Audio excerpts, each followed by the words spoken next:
하나님 말씀은 구약성경 여호수아 6장 말씀 보겠습니다. 1절을 다 같이 보시기 바랍니다. 거기 보면 첫 절에 아주 중요한 내용이 나옵니다. 이스라엘 자손들로 말미암아 여리고는 굳게 닫혔고 라고 되어 있습니다. 여리고의 문이 닫힌 까닭은 이스라엘 자손들 때문에 닫혔다고 했습니다. 이것은 이스라엘 자손들이 공격해 들어오기 때문에 여리고가 자기 방어를 했다고 할 수가 있겠습니다. 그러나 좀 더 깊이 생각한다면 이 말씀은 하나님의 백성들 때문에 불신자들의 마음이 더욱 닫혔다라고도 할 수가 있겠습니다. 평상시에 우리와 평범한 이웃으로 대하다가 업무로 서로 관계하다가 또 인사 정도 나누고 아이들 문제로 학부형 관계로 있다가 막상 복음과 그 사람과 대면하기 시작하면 내가 복음을 들고 그 사람에게 전도하기 시작하는 전도자가 되면 어제까지 열려있던 마음을 그가 닫습니다. 우리는 사실 그걸 두려워합니다. 다른 이야기를 하다가도 이상하게 복음을 갖기 시작하면 마음의 문을 닫고 열지 않는 것을 우리가 많이 볼 수가 있습니다. 그러나 성도 여러분, 낙담하실 필요는 없습니다. 그 마음은 그 사람이 여는 것이 아니라 하나님이 여는 것입니다. 본문 2절에 보면 그 사실이 나옵니다.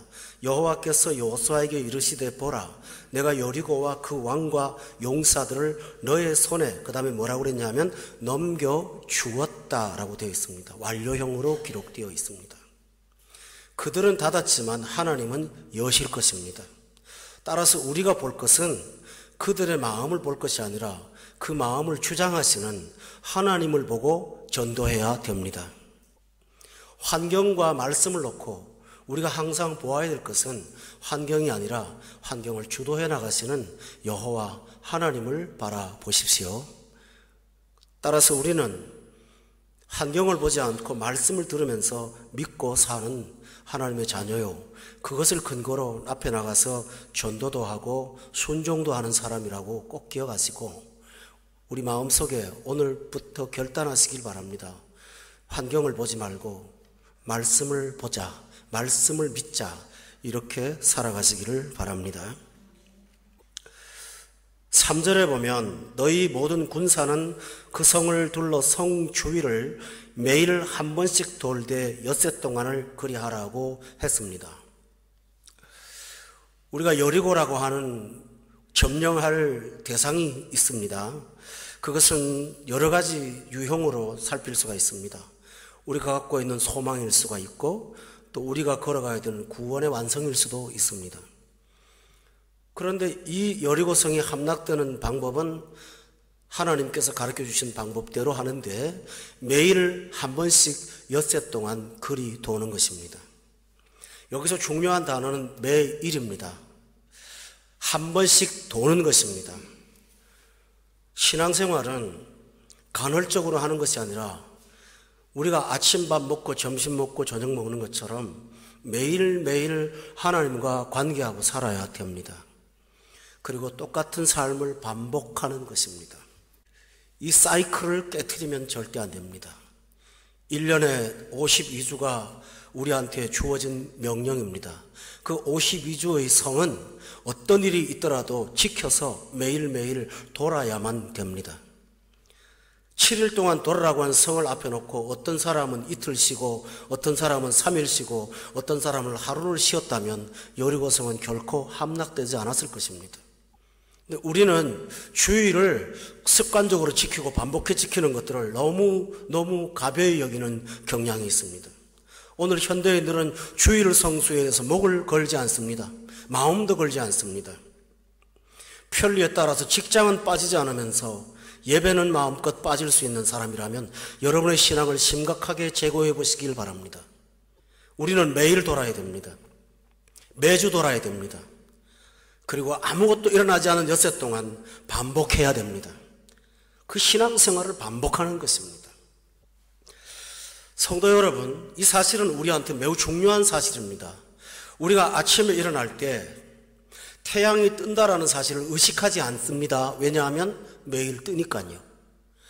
밤에 잠을 잘 때 내일 아침에 일어날 것에 대해서 못 일어난다고 생각하는 사람 아무도 없이 잠을 잡니다. 왜냐하면 항상 그리 했으니까요. 반복이라는 것은 무의식 속에서 편안함을 주는 힘이 있습니다. 일관성이 있다라고 하는 것은 우리 삶이 꾸준하고 문제가 없이 길을 걸어갈 수가 있는 것입니다. 따라서 교우 여러분, 어떤 주일은 기쁘고 어떤 주일은 힘이 들고 어떤 주일은 재미가 없고 어떤 주일은 지겨울 수가 있습니다. 여러분의 1년 365일이 똑같은 감정을 갖고 대하지 않는 것처럼 여러분도 우리 감정에 중심을 두지 말고 하나님 앞에 습관적으로 매일매일 도는 여러분 꼭 되시기를 주의 이름으로 축원합니다. 또 본문에 보면 4절 말씀에 제사장 7은 7 양각 나팔을 잡고 언약궤 앞에서 나아갈 것이고 7째 날에는 그 성을 7번 돌고 그 제사장들은 나팔을 불 것이며 라고 되어 있습니다. 양각 나팔은 짐승의 뿔로 만든 나팔입니다. 소리가 그다지 크지 않고 또 불어도 소리가 아름답지 않습니다. 금관악기나 목관악기처럼 청아한 소리가 나지 않고 좀 과장해서 말한다면 돼지 멱다는 소리가 납니다. 그러나 이스라엘 백성들은 나팔을 기준으로 돌아야 했습니다. 이 사실은 매우 중요합니다. 이 나팔을 누가 부냐면 제사장이 불도록 되어 있습니다. 7 양각 나팔을 잡았습니다. 세상의 영화나 드라마를 보면 상당히 우리 감성을 건드리고 재미있고 즐겁고 금속 나팔입니다. 그러나 하나님의 말씀은 양심을 깨우기도 하고 찌르기도 하고 불편하기도 하고 우리를 고통스럽게 할 수도 있는 양각 나팔 소리입니다. 소리는 듣기가 불편하지만 그 나팔 소리, 양각 나팔 소리에 여리고성이 무너졌다는 사실을 기억하길 바랍니다. 우리는 하나님의 말씀을 내 기호에 따라서 들을 것이 아니라 이 말씀은 문제를 해결하는 능력이요, 이 양각 나팔 소리는 내 영혼을 깨우는 하나님의 권능이라는 사실을 믿기 바랍니다. 예수 그리스도의 목소리는 작았을 것입니다. 그러나 갈릴리 바닷가에서 밤새도록 고기 잡지 못했던 베드로에게 깊은 곳에 가서 그물을 던지라는 말 한마디는 그물 속에 고기가 엄청나게 많이 잡히는 능력이 나타났지 않습니까? 주일학교 선생님들이 나사로야 나오라는 말씀을 잘 인용합니다. 귀한 말씀입니다. 어떤 주일학교 선생님이 아이들한테 왜 나사로야 나오라고 불렀냐고 물었더니 아이 중에 하나가 그런 말 했습니다. 그냥 나오라 그러면 무덤 속에 사람 몽땅 다 나오기 때문에 나사로야 나오라 그랬다고요. 그 주일학교 아이의 믿음이 얼마나 귀한 것입니까? 하나님의 말씀은 양각 나팔입니다. 제사장을 의해서 부러집니다. 그러나 그 말씀이 나를 살리고 내 문제의 여리고를 무너뜨린다는 사실을 기억하시기를 주의 이름으로 축원합니다. 또 하나 중요한 사실은 본문 4절에 보면 그 성을 7째 날에는 7번을 돈다고 되어 있습니다. 왜 하나님께서 7일 동안에서 매일 하루에 한 번씩만 돌게 하신 하나님이 제 7일에는 7번을 돌게 하셨을까요? 사랑하는 교우 여러분, 이스라엘 백성들이 가나안의 지경에 첩골에 들어가면서 그들에게 중요한 일주일에 한 날이 있습니다. 그 날이 무슨 날일까요? 제7일 안식일입니다. 우리 그리스도인들은 첫날부터 6일까지 돈 버는 날이고 제7일은 돈 안 버는 날로 생각합니다. 그러나 제7일은 7번 도는 능력이 있고 제7일은 성이 무너지는 날입니다.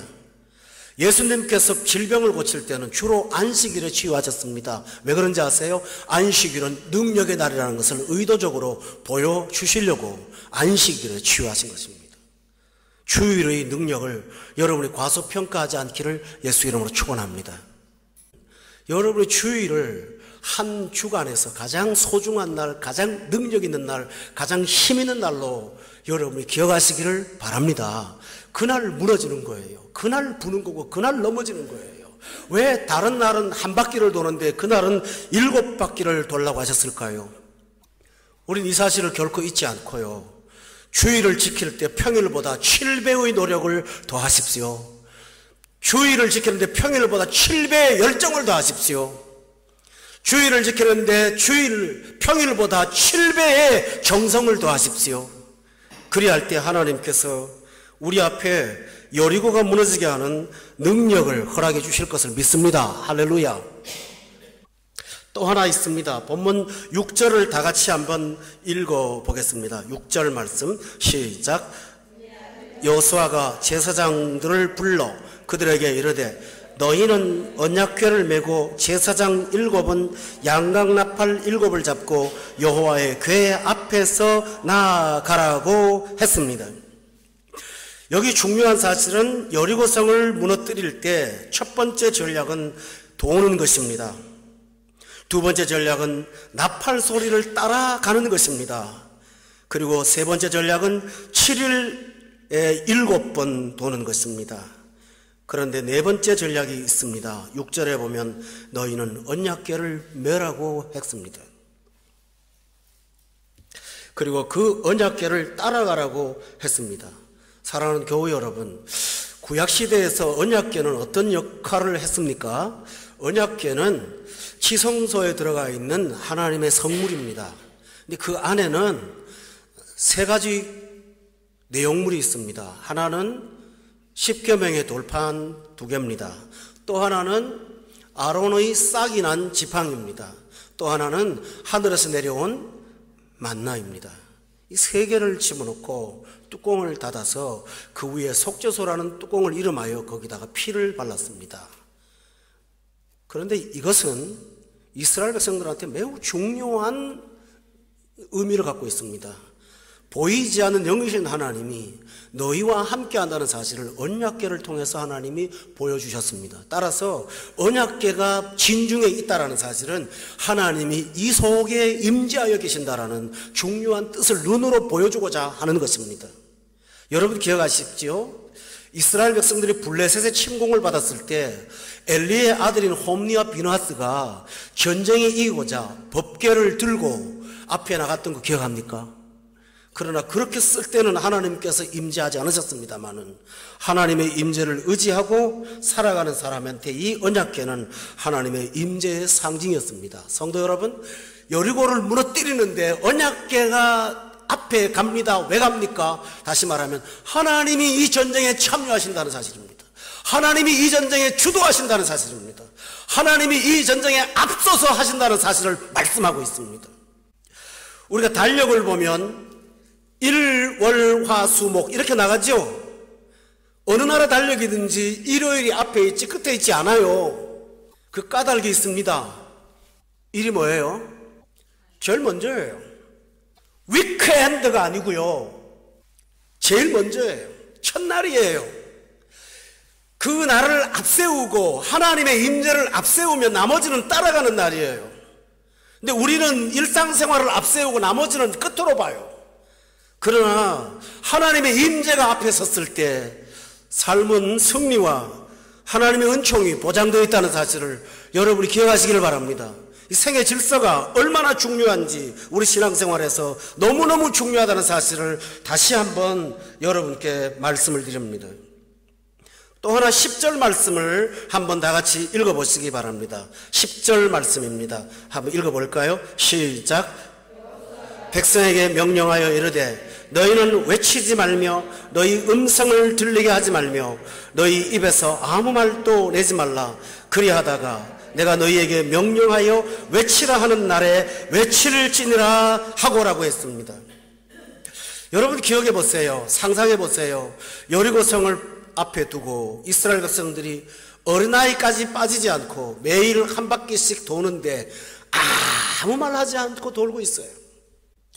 말 한마디 못하게 해요, 하나님께서. 거기는 두 가지 이유가 있어요. 첫 번째 이유는 여리고에 있어요.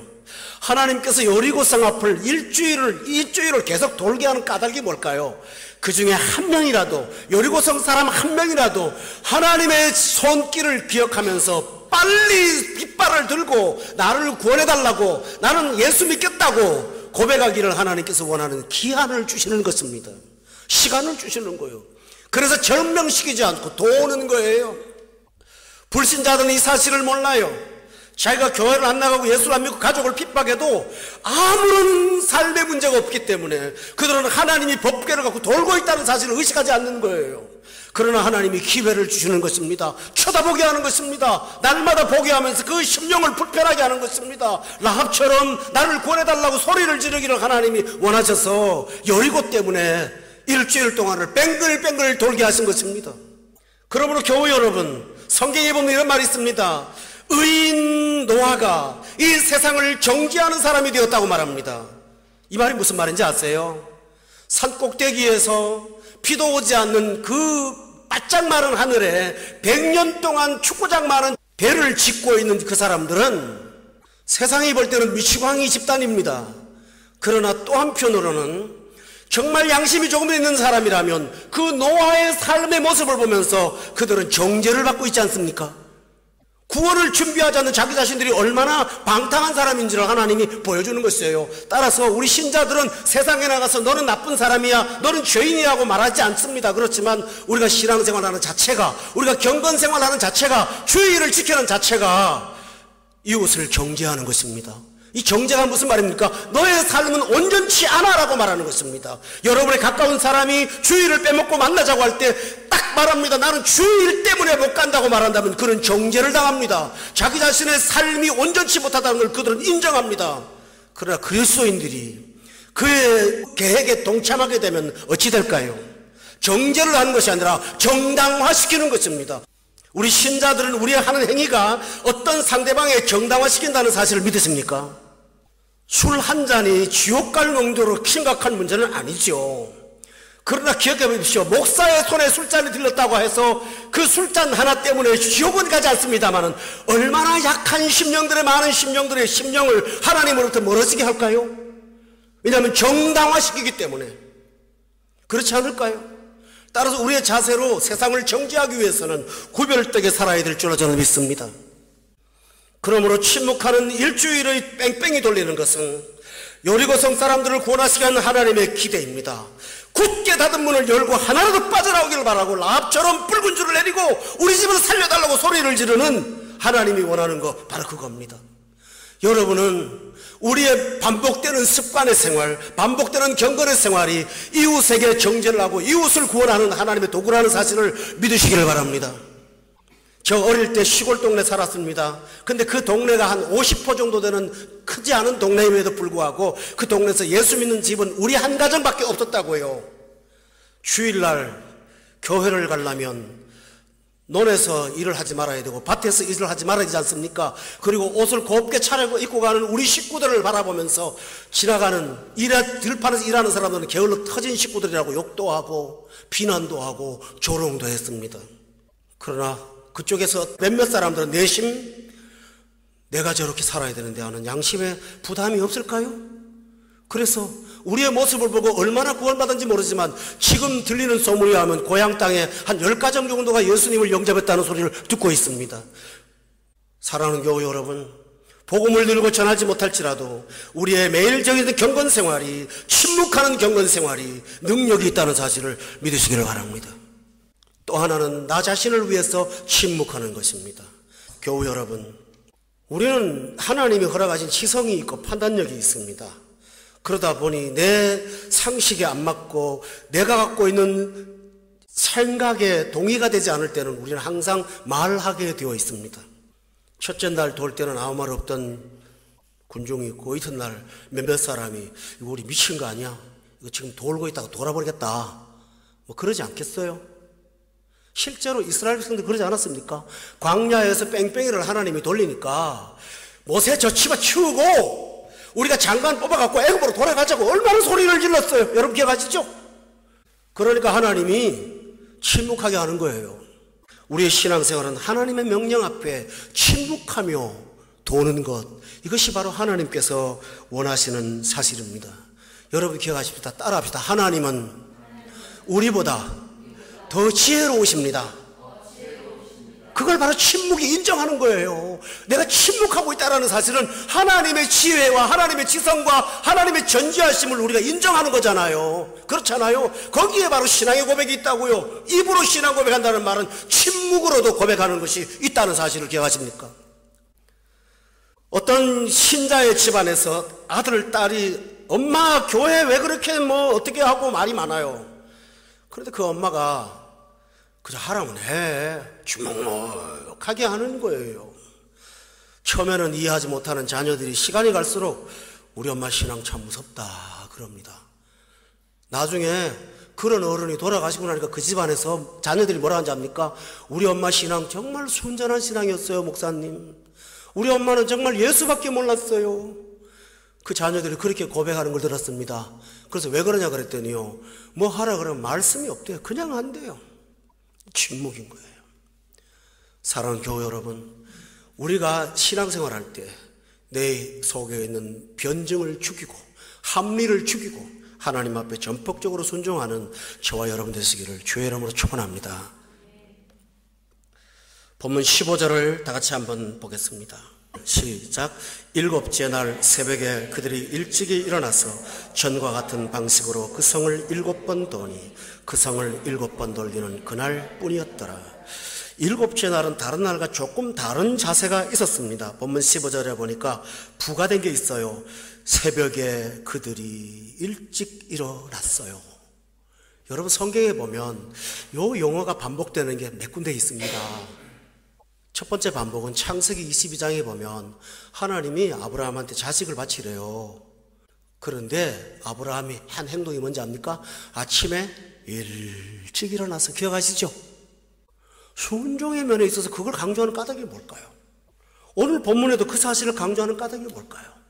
이 7번을 도는 여리고의 성도들의 그 자세가 아침 일찍 하나님 앞에 전폭적으로 순종하고자 하는 그 아름다운 자세를 그들이 반응으로 보여주고 있는 것입니다. 여러분의 몸도 순종에 신속하게 반응하실 수 있기를 바랍니다.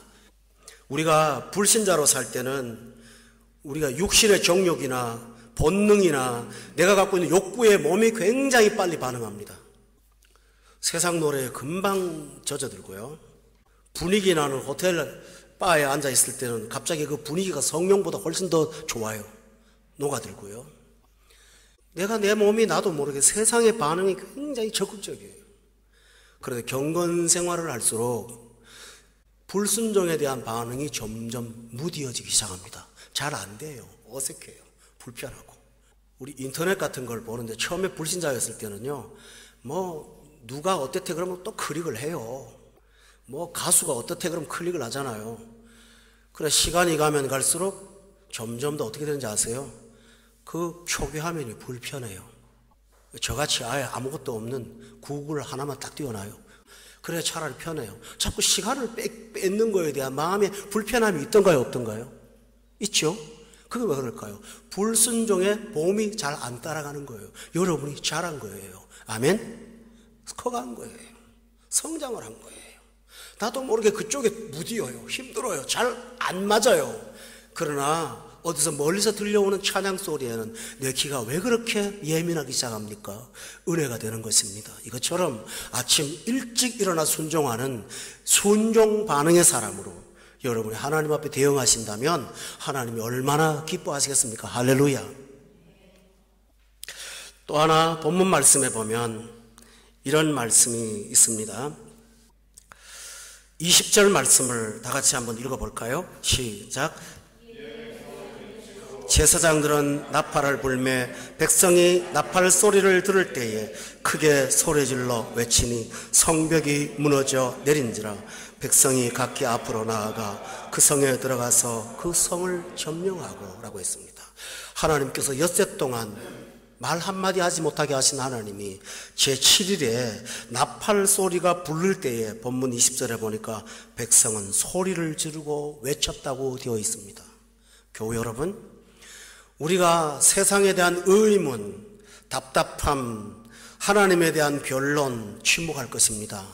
그러나 제7일에 오셔서는 여러분의 영혼을 다하여 몸을 다해서 하나님 앞에 소리쳐 찬양하시기를 바랍니다. 외치세요. 기도하세요. 찬양하세요. 뜨겁게 부르짖으세요. 하나님 앞에 소리쳐 함성을 부르세요. 7일은 소리를 외치는 날입니다. 할렐루야. 변론을 하는 것이 아니라 찬양의 소리를 뜨겁게 올리는 것입니다. 톤을 높이는 것이에요. 우리 따라합시다. 주일에는 톤을 높이자. 톤을 높이는 거예요. 올라가는 거예요. 소리를 지르는 거예요. 그 함성으로 영원히 힘을 얻을 수 있도록 여러분이 그날 소리를 지르시기 바랍니다. 어떤 성도는 간이 약해요. 간 기능이 약해서 피곤을 금방 느끼더라고요. 그분이 목요일 날 아무것도 안 하고 집에 쉬어서 물어봤습니다. 그랬더니 그 성도가 저한테, 목사님, 저는 간 기능이 약해서요, 조금만 일하면 주일 날 찬송을 못 불러요, 기도를 못 해요. 그래서 에너지를 절약해야 돼요. 그러면서 그는 주일을 위해서 에너지를 비축하는 것을 저는 보았습니다. 얼마나 아름다운 자세입니까? 신앙생활은요, 내 몸을 쳐서 복종하는 거예요. 할렐루야. 6일 동안은 침묵하지만, 믿음으로 살지만 7일에는 그 입을 갖고 하나님 앞에 찬양의 소리를, 함성을, 톤을 높이시는 여러분 되기를 예수 이름으로 축원합니다. 요한계시록에 보면 하나님의 성전에 올라가서 천성에 들어간 성도들이요, 가만히 있질 않아요. 천성에 들어가서 소리를 막 질러요. 요한계시록에 보면 자기 머리에 쓴 금멸관을 벗어 던지면서 영화롭다, 찬송하리로다, 찬송하리로다. 계시록에 찬송이 얼마나 많은지 아시죠? 계시록은 찬송의 찬양 성경이에요. 구원하심이 어린 양과 하나님께 있도다 하고 찬양을 부르는 그 24장로의 찬양에 허다한 숫자의 백성들이 찬양한다고 되어 있지 않습니까? 각 나라와 방언과 족속에서 많은 사람들이 하나님 앞에 찬양했다고요. 천국은 시끌시끌한답니다, 여러분. 왜 그럴까요? 정적이 있지 않습니다. 평생을 살았던 그 신앙의 결론을 갖고 올라가 보니 얼마나 좋은 하늘의 영광을 내가 누렸습니까? 그때 그의 마음은 가만히 있을 수 있습니까? 소리를 지르고 싶은 것입니다. 이렇게 함성을 부르는 그런 신앙으로 살아가다 보면 우리는 하나님 앞에 반응하는 뜨거운 심령으로 살게 되고, 내가 부르는 외치는 찬양 소리에 나는 찬양 부르고 가는데 집에 가보니 여리고성은 다 무너져 있는 것입니다. 이게 하나님이 하는 일이에요. 사랑하는 교우 여러분, 본문 20절을 다시 한번 보십시오. 크게 소리 질러. 나팔 불 때 크게 소리 지르는데 그때 뭐가 됐습니까? 성벽이 무너져 내리기 시작했다고 되어 있습니다.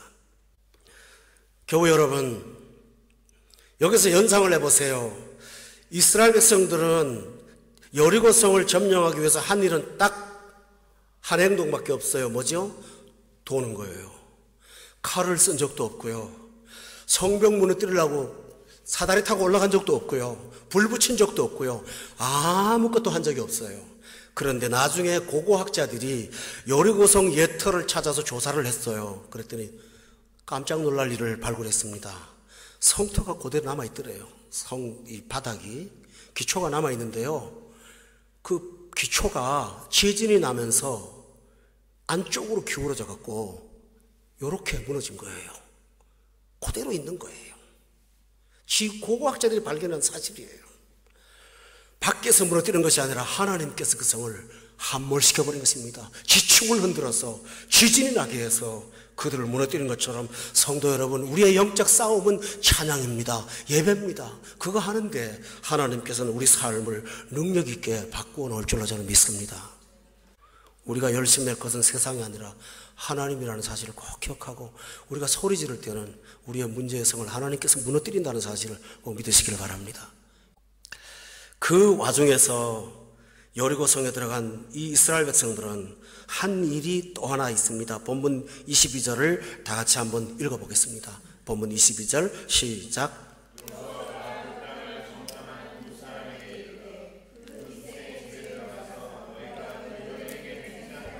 그와 그에게 속한 모든 것을 이끌어내라 하며, 23절 시작. 정탐한 젊은이들이 들어가서 라합과 그의 부모와 그의 형제와 그에게 속한 모든 것을 이끌어내고 또 그의 친족도 다 이끌어내어 그들을 이스라엘의 진영 밖에 두리라 했습니다. 성도 여러분, 오늘 여리고성에 하나님께서 이스라엘 백성들을 보낸 까닭은 심판하기 위함입니다. 그래서 이 전쟁이 심판이기 때문에 하나님께서는 본문 18절부터 19절에 보면 이 성에 있던 어떤 것도 손을 대지 말라고 말씀하시면서 여호와의 곳간에 구별하여 드리라고 했습니다. 왜 그럴까요? 이것이 심판이라는 사실을 보여주는 것이에요. 아까 우리 집사님 귀한 기도했어요. 우리 교회가 감당할 몫을 감당하게 해달라고요. 우리가 세상에서 거룩하게 살면 이 세상을 하나님께서 우리를 통해서 심판하십니다. 따라서 우리가 그런 도구로 쓰임을 받을 때 이것이 온전한 교회가 해야 될 몫을 감당한다고 저는 믿습니다. 그런데 심판은 심판으로 끝나지 않고 심판 중에는 반드시 구원이 있습니다. 오늘 본문에 보면 기생 라합의 집을 또 언급하지 않습니까? 그러면서 22절에 보니까 그 기생의 집에 들어가서, 참 귀한 말이죠. 우리 따라합시다. 그 기생의 집에 들어가서. 왜 기생이라는 말을 강조합니까? 구원받을 수 있는 사람이 아니에요. 그런데 하나님을 갈망했던 그 사람에게는 구원이 임했고, 그 심판으로 샀던 이스라엘 백성들은 그 기생 라합에게는 구원의 손길이 되었다라는 사실을 기억하십니까? 오늘 우리가 세상에 나가서 여리고를 무너뜨리지만은 이 세상에 속한 기생 라합과 그의 가족들을 여러분의 손으로 구출하셔서 하나님 백성 만드는데 우리 모두가 쓰임받기를 주의 이름으로 축원합니다. 이게 우리가 할 일입니다. 마지막으로 본문 26절을 보면 오늘 말씀 중에 참 귀한 게 있습니다. 여호수아가 그때에 맹세하게 하여 이르되 누구든지 일어나서 이 여리고성을 뭐 하는 자요? 건축하는 자는 여호와 앞에서 저주를 받을 것이라고 했습니다. 교우 여러분, 중요한 얘기를 하나 하겠습니다. 이스라엘 백성들이 광야에서 가나안을 향하여 행진할 때 이스라엘 백성을 가장 고통스럽게 한 족속을 하나 기억하십니까? 아말렉 족속입니다. 아시죠? 이 아말렉은요, 늑대 같은 인간들이에요. 이스라엘 백성들이 행진을 하다 보면 남녀노소 노약자까지 다 가니까 지치고 약한 사람은 자꾸 대우해서 이탈할 거 아니에요. 그렇죠? 근데 한번 보세요. 평지가 아니고 광야는 산도 있고 계곡도 있잖아요. 그러면 떨어진 후진 그룹들이, 낙오된 그룹들이 따라가다가 평지에 따라갈 때는 뒤에가 보여요. 빨리 오라고 하면서 가지요. 그러다가 산을 넘어가서 모든 본진이 다 떠난 다음에 이 사람들 남잖아요. 그때 아말렉이 뭐 한지 압니까? 따라가서 싹 죽이는 거예요. 40년 동안을 그 짓을 했어요. 자꾸 죽이는 거예요, 뒤에 가서. 이것은 영적으로 똑같아요. 신자들이 하나님 앞에 말씀을 따라서 걸어가는데 조금만 낙오된 사람, 조금만 나태한 사람, 조금만 죄를 빠지는 사람, 조금만 신앙생활 경건하게 하지 못하는 사람, 슬금슬금 늑대가 따라다니다가 잡아먹어버려요. 그래서 하나님과의 거리를 굉장히 중요하게 여겨야 돼요. 이런 짓을 한 사람들이 아말렉이에요. 근데 이 아말렉의 후손이 바로 누군지 압니까? 여리고성을 만든 자손들이에요. 하나님께서 여리고를 왜 심판을 하시는가 하면 그 아말렉이 사탄을 닮았기 때문에 하나님께서 반드시 진멸하는 거예요. 그러면서 본문 26절에 이렇게 무너진 성은 심판받은 성이기 때문에 다시는 재건축을 못한다고 하나님께서 명령하셨어요. 교우 여러분, 우리가 신앙생활 처음 할 때 하나님이 두려워요. 그래서 잘못한 죄, 나쁜 것들을 다 내려놔요. 무너뜨렸어요. 옳지 못한 행실을 하지 않아요. 초신자 때 순전할 때 그러거든요. 그런데 신앙생활 오래 하다 보면요, 속에 있는 본성이 꿈틀꿈틀하면서 버린 것 다시 주워 들기 시작해요. 무너진 여리고를 다시 건축하기 시작하는 거예요. 그러면 하나님께서 어찌한다고 했는지를 보세요. 본문 26절에 보니까 기초를 쌓을 때 맏아들을 잃을 것이고 문을 세울 때 막내 아들을 잃을 것이라고 성경이 경고했고, 실제로 역사에 보면, 열왕기에 보면 베델 사람 히엘이라는 사람이 여리고를 재건하다가 말씀대로 그대로 심판을 받았습니다. 한번 찾아볼까요? 열왕기상 16장 34절입니다. 다 같이 한번 읽어봅시다. 자, 시작. 베델 사람 히엘이 여리고를 건축하였는데 그가 그 터를 쌓을 때에 맏아들 아비람을 잃었고 그 성문을 세울 때 막내 아들 수굽을 잃었으니 여호와께서 눈의 아들 여호수아를 통하여 하신 말씀과 같이 되었더라 라고 되어 있습니다.